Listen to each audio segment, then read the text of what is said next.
Yeah, my Okay. 75 target on silver has been there for quite a while. And when I raised gold, and I actually raised gold twice in the time that silver stayed at 75. So silver still got a long ways to go to get to its target, whereas gold has gotten, my original target was 3,000. I raised that 3,400 maybe a year ago or last summer. I can't remember exactly. And then raised it to 4,000 in April. So, my belief is, and actually, if you step back, everybody thinks silver is disappointed. But from the lows of a couple of years ago, both gold and silver pretty much tracked along together. So both are basically doubles off of those lows. It's just that silver typically outperforms in a bull market, and it hasn't done that yet. I think that's about to change or is in the process of changing now. Gold has drawn significant investor attention over the past year, and with good reason. Starting 2024 just above $2,000 per ounce, the precious metal has since rallied sharp, now trading around $3,400, with rising speculation that it could reach the $4,000 mark shortly. That would represent a near doubling in price within less than 2 years, a performance that has reaffirmed gold's position as a premier safe haven asset. Analysts say even on the weakest trend, gold could reach $4,800 in 16 months, or $5,300 within a year on a stronger path. Its recent consolidation is seen as the setup for a third major bull run in modern history. Macro strategist DavidHunter, with over 5 decades of experience on Wall Street, has continued to revise his targets higher. Initially forecasting $3,000 for gold, he raised his outlook first to $3,400 and now to $4,000. Hunter also maintains a $75 target for silver, a metal that, in percentage terms, offers more upside potential. Silver has already posted a strong rally, climbing from $28.92 per ounce in January to $37.12 this week, marking a gain of nearly 28% in just over 6 months. The momentum has been driven in part by surging industrial demand, particularly from the solar energy sector, and it could mark the beginning of a sustained upward trend. While gold has outperformed in absolute terms, silver's relative value and more explosive potential are drawing growing attention from investors. As DavidHunter points out, once gold rallies, investors often turn to silver for its lower price and higher upside potential. A move from $37 to $75 offers a 100% gain, far outpacing gold's rise from $3,400 to $4,000, with both metals nearing breakout levels. Silver may deliver the bigger reward. Make sure to tune in for our expert analysis. Don't miss out on future content. Hit the subscribe button and turn on notifications to stay in the loop. Your support is greatly appreciated. Yeah, my Okay. 75 target on silver has been there for quite a while. And when I raised gold, and I actually raised gold twice in the time that silver stayed at 75. So silver still got a long ways to go to get to its target, whereas gold has gotten, my original target was 3,000. I raised that to 3,400 maybe a year ago or last summer. I can't remember exactly. And then raised it to 4,000 in April. So, my belief is, and actually, if you step back, everybody thinks silver is disappointed. But from the lows of a couple of years ago, both gold and silver pretty much tracked along together. So both are basically doubles off of those lows. It's just that silver typically outperforms in a bull market, and it hasn't done that yet. I think that's about to change or is in the process of changing now, where you're going to see silver outperform gold. They'll both do well. Gold is, going to 4,000 from 3,400 is a pretty good run, but silver going from, say, 37 to 75 is a lot bigger run. So I think that's what I think the next 3 to 6 months is going to look like. Silver is poor man's gold. So yes, there's when you get the retail on board and institutions start looking, they'll say, gold looks more extended, so I'm going to start buying into silver because it will track gold or better. So it's somewhat, that poor man's gold alternative, and it's obviously one's at 3,400 and the other's at 37, much more affordable to the retail investor. So it's partly that. It's obviously the tape as the momentum goes. People get more speculative, and silver is a more speculative metal. It's also that when you enter that stage where silver really is going, part of that is because there's a higher confidence that things are okay. Gold can play when there's trouble out there. Gold can be both an offensive and a defensive asset. And that's another thing people misunderstand. They only think of gold as a defensive asset. And obviously that's been proven wrong in recent years. But it does, when you've got a situation like the Middle East, it certainly supports gold. Interestingly, though, gold's been kind of waffling here for a little bit, the last week or more, at a time when you have heightened risks in the Middle East. So that's interesting, and that just shows you when something gets overbought or gets in favor too much, even the news can't drive it higher. Sometimes it just needs that pause. The pause can be pretty shallow, but while it's pausing, it kind of rebuilds its, the sentiment gets more negative. It rebuilds its ability to move. The wall worry allows it to move higher later on. So, I think gold's acting great. I'm not worried about this very short-term pullback. Silver looks really good. Silver broke out from, at least a couple-year period, longer than that probably, to 137 recently. So I think that one's alive and well and ready to run.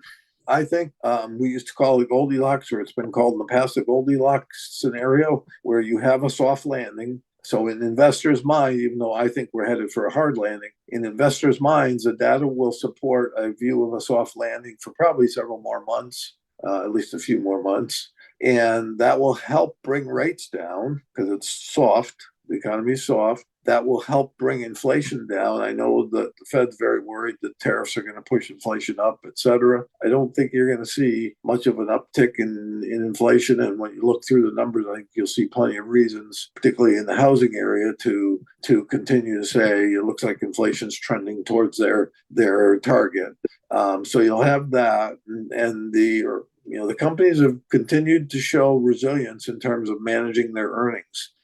Quarter to quarter to quarter, everybody keeps thinking, oh, this is the quarter we're going to get disappointed. And, they play the game of obviously if they're going to have to lower numbers, they lower them ahead of time. And then when they report, they're, in line or above expectations typically. So that's part of it. But generally our companies, particularly in the tech sector, have been very resilient. All the doom and gloomers out there that were calling for big earnings adjustments downward have been disappointed. You haven't gotten that. You still have forecasts out there calling for lower S&P numbers, et cetera. But generally, I think earnings are going to hold together pretty good. Not that they're going to skyrocket here because the economy is softening, but I think the companies have a control over costs and are going to continue to report inline numbers with some surprising on the upside, of course. So you got all of that, and it supports the stock market, obviously the bond market, given my scenario, and the metals market. So yeah, it seems like we're in a sweet spot where they can all go up. Now, the funny thing is people have in their mind that metals only go against stock market. So the stock market has to go down to get, metals up, or at the very least, stock market can't be doing much because the metals don't do well in bull market. So that's not really true. You go back to the first decade of this century, and there were periods where they both did very well. There were periods when they didn't, but there were periods. So sometimes the metals move with the markets, and sometimes they go against them. In this final melt-up phase, yes, I think you're going to have both metals and equities going up together. And by the way, it's funny because people, they hear the big picture, but then they want to see it every day, and that's you could have a situation where the metal, we've kind of had it in the last few months, where the metals move up big on days when the stock market pulls back. But when the dust settles and you look through the months or the quarter, both moved up a lot. So it doesn't mean that they both move up every single day together. It's just in general, you're going to see over the course of the summer and into the fall, I think, both the equity markets and the metals markets move up together.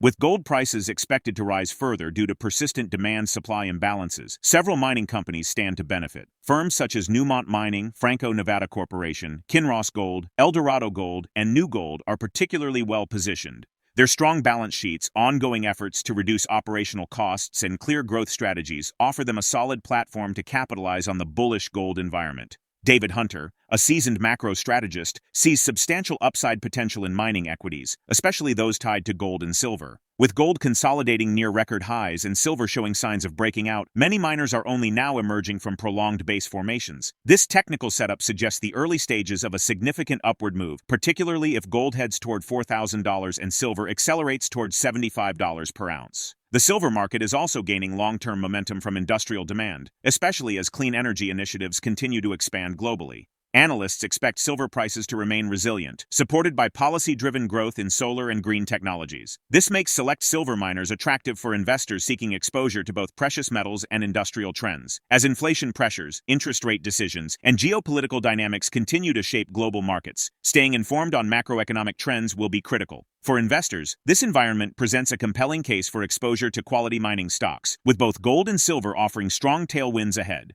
Let's get back to the interview. I think we have this year from here. So I think miners will be certainly leaders in this, in terms of performance leaders in this last leg. They could keep going beyond the top in the indexes. People, I've made that comment over the years, and people want to pinpoint it. It's not a precise thing. It doesn't have to happen that way. It's just they have farther to go. They're later cycle. So it just stands to reason that you could have the indexes top out, say in September, and the metals, the miners top out, 2 or 3 months later or a month later. So, but there's no rhyme or reason. There's no precise timing of that. They could top out. They could have bigger runs and top out with the indexes. It's kind of a side comment that people take too seriously. It's just the likelihood is they could go beyond the index top. So all I'm saying is if the market tops, that doesn't mean everything tops at once. Some of the later cycle things like miners typically could top later. Other leaders, yes, tech. I think the Mag 7 will continue to play. I know you got some things like Apple where they've struggled recently because of what Trump's doing, in terms of tariffs and the kind of back and forth with Tim Cook on that, wanting them to bring iPhones production here, which seems kind of not likely.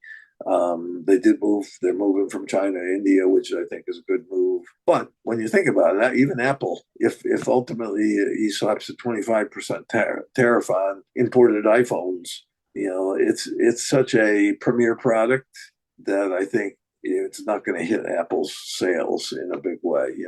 There could be an adjustment period, but so I'm not bearish on. I don't talk about individual stocks, but I mean, that's not a stock I would be all that concerned that it's different than the rest of the Mag 7. I think it'll have a catch-up rally.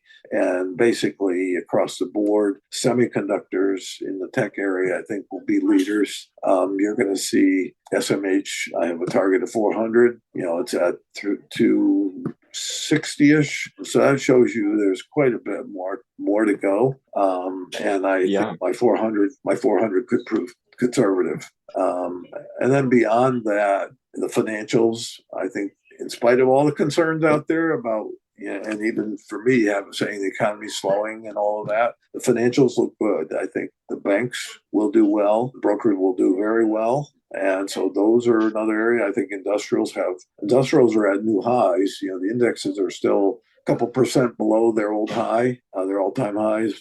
I think the industrials, the XLI has gone to new highs already. So that shows you that strength. Basic industry, materials, I think will catch up. They've been, they look fine, and I think they will be leaders in this final move. By the way, a lot of this also is weak dollar.